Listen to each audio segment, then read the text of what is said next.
তো দেখুন, ওনারা তো পুলিশ প্রশাসনের অনুমতি ছাড়াই অনেক সময় সভা করে নেন। শুভেন্দু অধিকারী নবান্ন অভিযানের সময় স্পষ্টত বলেন যে পুলিশের সাথে কথা বলার প্রয়োজন মনে করেন না।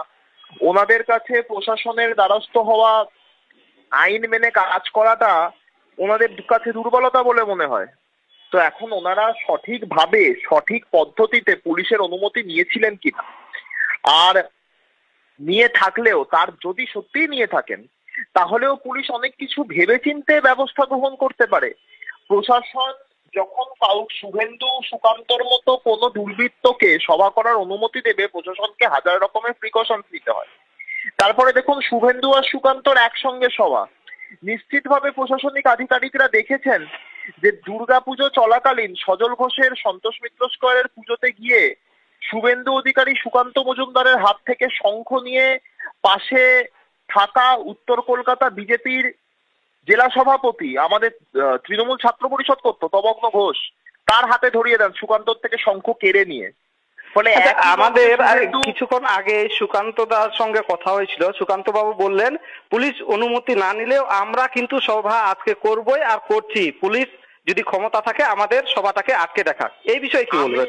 আমি আপনাকে এইমাত্র কি বললাম যে শুভেন্দু অধিকারী নবান্ন অভিযানের সময় বলে যে আমি নবান্ন অভিযান করব, আমি পুলিশের অনুমতি নেব না।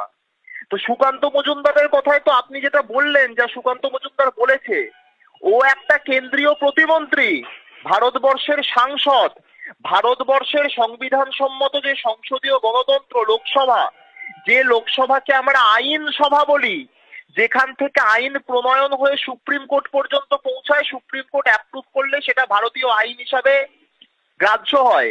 ভারতবর্ষের আইনসভার সদস্য, আইন প্রণেতা, সে নিজে প্রশাসনের তোয়াক্কা না করে সভা করব, প্রশাসন আটকে দেখা বলে হুঁশিয়ারি দিচ্ছে।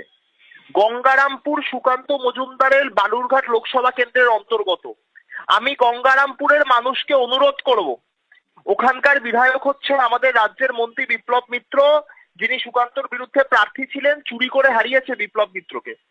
আমি গঙ্গারামপুর তথা বালুরঘাট লোকসভা কেন্দ্রের মানুষকে অনুরোধ করব, আপনারা দেখুন যে আপনারা ওই ৯-১০ হাজার ভোটে কুতিয়ে কুতিয়ে কাকে নির্বাচিত করেছেন, যে আইনসভার, ভারতবর্ষের সর্বোচ্চ আইনসভার সদস্য হয়ে আইনকে তোয়াক্কা না করে আইনকে বুড়ো আঙুল দেখিয়ে সভা করা বা গুন্ডামি করার হুঁশিয়ারি দিচ্ছে। এবং প্রশাসনকেও আমাদের কাছে আমাদের অনুরোধ থাকবে দক্ষিণ দিনাজপুর জেলা প্রশাসনের কাছে, যে শুভেন্দু সুকান্ত একসঙ্গে সভা করছে, শুভেন্দু আর সুকান্তর অনুগামীদের মধ্যে তীব্র বাদানুবাদ, তীব্র দ্বন্দ্ব। একজন 2019 থেকে বিজেপি, আর একজন 2020 থেকে বিজেপি, একজন নব্য বিজেপি, আর শুভেন্দু হচ্ছে তৎকাল বিজেপি। এই যে ঝামেলা, এই ঝামেলা কিন্তু এই সভায় বৃহত্তর রূপ নিতে পারে। প্রশাসনের কাছে আমাদের অনুরোধ থাকবে, আপনারা আরো বেশি মাত্রায় সতর্কতা গ্রহণ করুন।